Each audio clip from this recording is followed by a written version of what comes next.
Namaskar. I am Chandrasekhar here again, and now I think we are in the fifth of the lectures on yogas, how the yoga occur, and a bit of principle behind it whenever it is possible for me to give. This is how we are continuing with this series of lecture on yogas.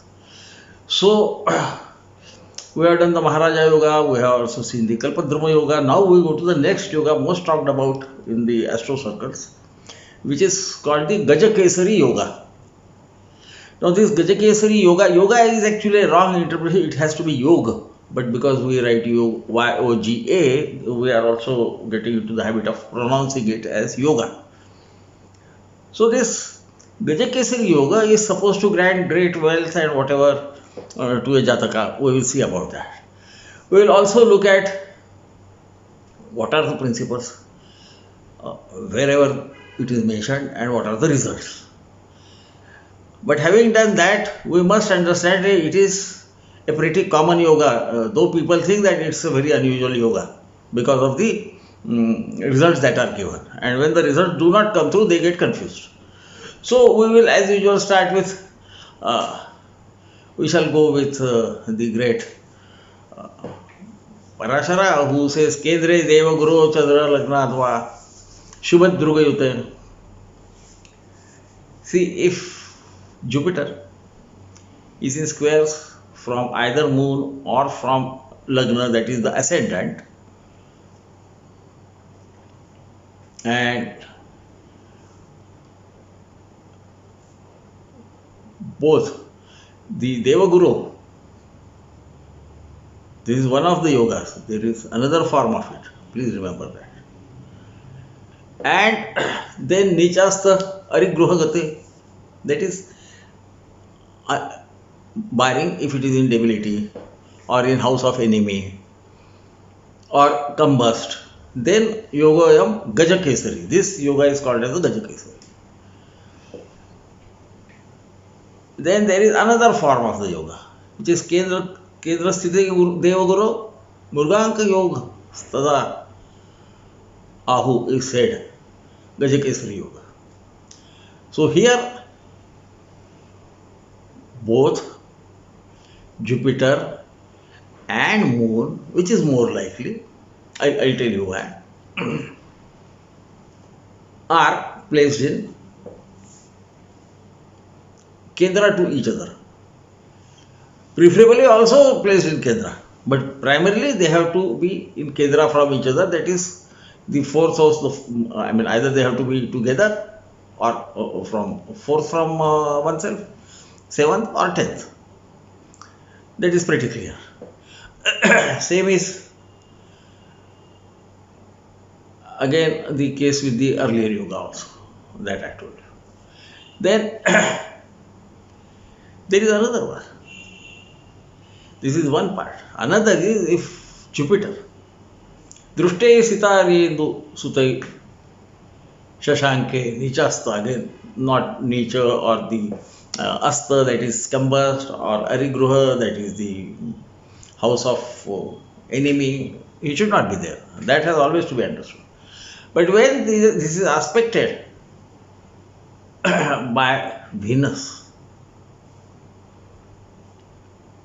Indu, that is moon, sorry, Indu Sute, that is Mercury, I am extremely sorry, this happens with me.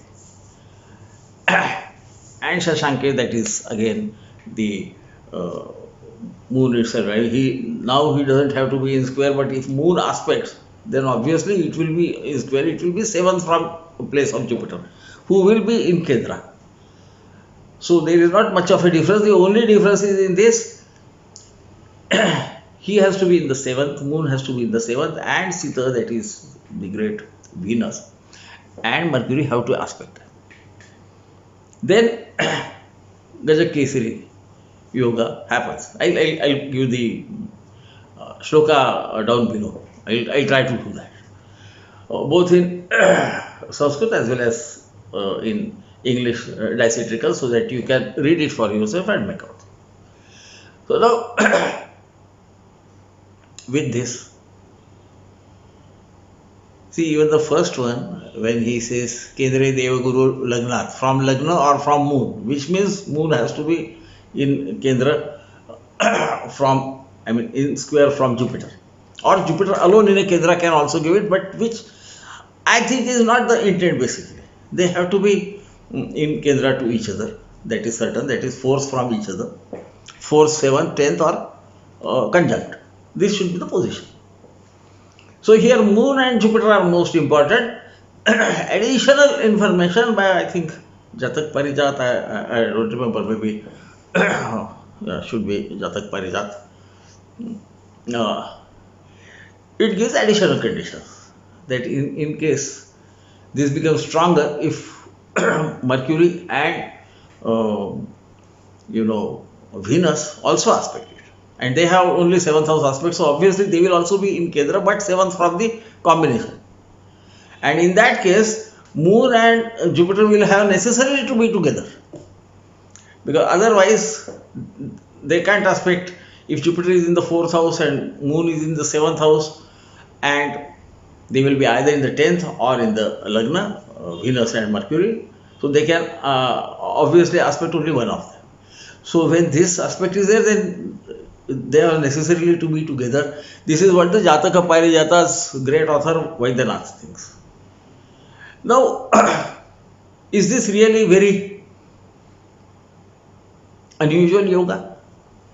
I'll go on saying yoga so that it fits in with the language that we are using. So the purists should pardon me for that. I also got used to talking about yoga when talking in English and yoga when I talk in Hindi, Marathi or Sanskrit. So at my age it is difficult to change. So I know you will pardon me for this transgression of, I mean, using the wrong pronunciation for the right word. So if we think about it, see, Jupiter remains in one Rashi for a year. Moon, transits the entire zodiac in 27 days. Now, out of these, at 4 places, Moon will always be. So, within a month, at least 4 times, Moon will be in square to Jupiter. This is absolutely certain. There is no doubt about it. Added to that is the fact that every day there will be always a period of 2 hours, 4 times in a day when Moon will be in square to the rising sign. So you can understand it is not as unusual as it is thought to be, because I mean, the two yogas I always hear about, so say Gajakesari yoga and the Buddhaditya yoga. That is another yoga. Buddhaditya means Mercury and Sun together. They are not unusual. We have to understand this. So what is the key? So what is being said is these should not be placed in house of enemy, or should not be combust because of sun, proximity to sun, or they should not be in debility. Now here you will also always understand that if they are in debility, the effect will be least. If they are in combust, it will be even less according to me, because then their light doesn't reach earth, and that is why the loss of strength occurs. That is why in case of moon we say when Pakshabala is not there, that is in the dark fortnight, especially during Amavasya, it has no strength. So the principles have to be understood. But if he is in a, suppose if they happen to be in house of an enemy only, but not combust, not in debility, they will still have some strength.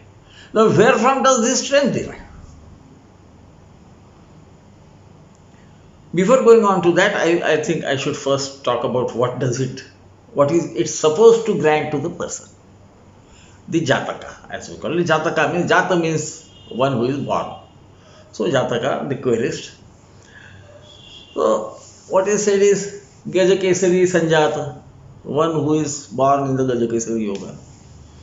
Tejasvi Dhanadhanyavan. This is said by Jatak Parijat. Parashara only says the Dhanavan. But Dhanadhanya is one and the same thing. I mean, if you have got wealth, then you will always have the grains, the capacity to purchase grains. Then Tejasvi. He will be valorous or he will be effulgent as they call. Tejas, mean, I would say he would be smart, he would be able to take decisions at the right time, especially under pressure. Medhavi, knowledgeable. Guna Sampano, he will be bestowed with many good qualities. Guna can be also Avaguna, the bad qualities, but here when only Guna is said, Guna Sampanna means possessed of many good qualities. And Raja Priya Karobha, the kings also like him. This is the result given by both Parashara as well as Jatak Parijat. Jatak Parijat adds Dhanya also, grains also. His granary would be full. But it means the same thing. He would be wealthy, he would be knowledgeable, etc. etc. So now let us find out why does this happen. And then people think that since Gajakesari Yoga is there, this guy is great. He's wealthy, he's everything, he's intelligent. Intelligence could be there. I'll come to that. Now what happens is, especially if Jupiter and Moon are together, any planet conjunct Moon gains strength. So I am not sure about square, but if they are together, he could be intelligent. I am saying could be because placement of those planets and where they are placed in a chart, in the sense of whether they have directional strength. Because when he says Nicha, Asta, Ari, which means weak. So where from the strength will come? Either in Upachayas or not, but Upachayas, those are not the Dusthanas, the negative houses. And what is their position? Do they have directional strength, and etc. etc. Then it will be stronger and stronger and stronger. Where from does this derive? Why? We know that Lord of the Kendra and Lord of the triangle. Kendra, I am saying, you can understand it as a square. It is one and the same thing, but it is better to go on. I mean, I am in a habit of starting with English equivalent and then gradually shifted to Sanskrit, so that people, when they go to read the higher level of astrological text, they find it easy to understand. Kendra is center. What center? Something around which everything moves. So Parashara has explained it very nicely. He said Kendra Sthana, Vishnu Sthana. Kendras, the squares are supposed to be like God Vishnu, and the trines are like Lakshmi, the goddess of wealth. So administrative ability and experience or righteous duties, when they combine, then a person supposed to have a Raja Yoga. If they are placed in squares or trines, the strength of the Raja Yoga is more. This much we can understand. So what happens with this? Now I have always said that whenever our sages use some words, there was always a sense behind it. They did not use it for no reason. So I'll come to that. I think I have gone off thread a bit. So where does this Kendra and Kona comes? Here you have to look at the natural horoscope, natural zodiac. That is, assume that ascendant is Aries. Then Moon owns the fourth house, that would be Cancer, and Jupiter's Mula Trikona. As they call nowadays, they call it house of what? Rashi of his office. But I think it is a bit powerful, more powerful. Is the ninth house. And ninth house is a powerful Trikona, powerful trine. It is called Trikona, whereas fifth is called as Trikona only. Though fifth has its own importance at a different place. That is in case of giving advice. Capacity to give advice, learn from experiences goes to the fifth house. But ninth house is righteous duty. That which should be done. Now, these two coming together or getting into square from each other. When planets are in square from each other, especially in Kendra, even otherwise, this is basic Parashara principle, then they become Paraspar Karaka. They help each other without changing each other's nature. Now, what is Jupiter? Why Medhavi? Why intellect? Because Moon, as you know, has a variable nature. So why do they say when they come together, he is Medhavi? Obviously, because Jupiter gains strength. Jupiter is planet connected with knowledge as against mere education or what can I say, the academic qualification. This is about knowledge, not intellect. Intellect is different. Intellect is ability to understand something immediately. Here it is deeper knowledge. And moon coming with it may be able to give him ability to understand many different areas or sciences or knowledge forms, and that is why the Medhavi comes into picture. Medhavi is a knowledgeable person, not only intelligent, knowledgeable. Okay. Now, having understood this, where from the money comes? Dhana Dhanya Sampanna. Money obviously comes because Jupiter, don't remember, always remember, Jupiter is Karaka for the 11th house and the second house. Second house is house of wealth and 11th house is house of income. He also happens to be the Karaka for the 5th house. The intellect or gaining additional knowledge besides what is necessary to get a career, and also acquired knowledge. So now you find that this coming together of the two planets, according to me, if they are together, it is even better that if they are conjunct, because this is the way I think the yoga has arisen. Now, why don't you find? I mean, you are all astrologers, you will be getting many charts for your valuable opinion and your guidance and whatever, and you will find almost in 70% of the chart you will find this combination. It would be rare when you also find Venus and Mercury either aspecting them or squaring them. They will be rare. That next combination which is given is a rarer combination. But generally, when we talk about Gajakesari Yoga, we look at Moon and Jupiter in square from each other, preferably in Kendra or from Rashi occupied by Moon. This is necessary. But anywhere else also it is considered to be the Gajakesari Yoga. Kindly remember this, because it says Kendra Deva Guru. He has to be in a square. This is how it starts. So even merely in Kendra it will still be, or in Kendra from each other would still be considered as the Gajakesari Yoga. Now the moot point is, which I was talking about before I came to the reason why this yoga has arisen and how the wealth comes in.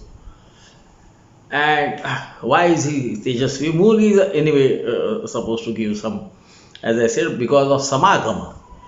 When a planet goes with sun, closer he is to the sun, the planet's strength decreases, diminishes. So it is called combust, as if it is burnt. Because obviously when he is near sun, his light would not reach the earth. And obviously then the electromagnetic force which operates on our mind will also be reaching in a very minimum quantity. But when with moon, Samagama actually virtually means being together. Then the planet gains strength. So now this Jupiter is strong. Again, being a knowledgeable person, Moon, the variable one with Jupiter, supposed to be his student according to the scriptures, would not be that, what can I say,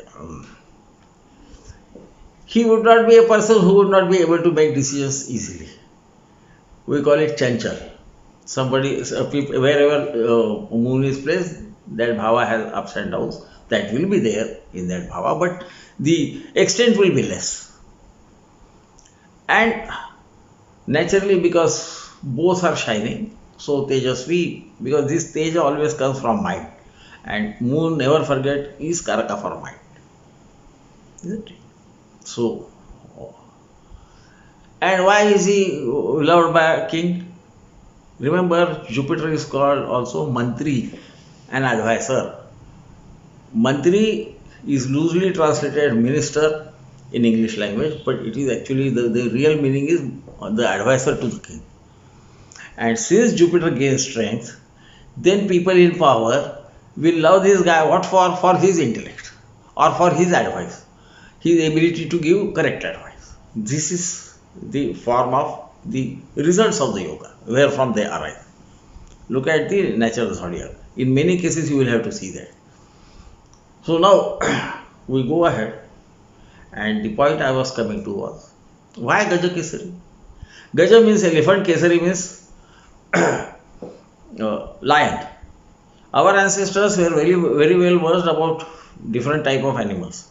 As you can see, even the Rashis, the signs are given names of animals, barring two or three Rashis only. And you look at those people with ascendant in those Rashis, and you will find some similarity between the name of the Rashi and that animal's behavior. This will always be there. Please remember this. This is a, you can say it is a shortcut way of trying to find out what is the Lagna. I have already talked about it in earlier lectures. We have been, I mean, this lecture series is continuing for from 2016 or 17, I suppose. So those who are new can go back and listen that. And the great part is those who know wildlife understand these two animals live in different places. Usually, lion lives on land which is flat, which is more or less with sand over it, and that is why the color of lion is like sand. That is a natural camouflage given by the nature for survival of that animal.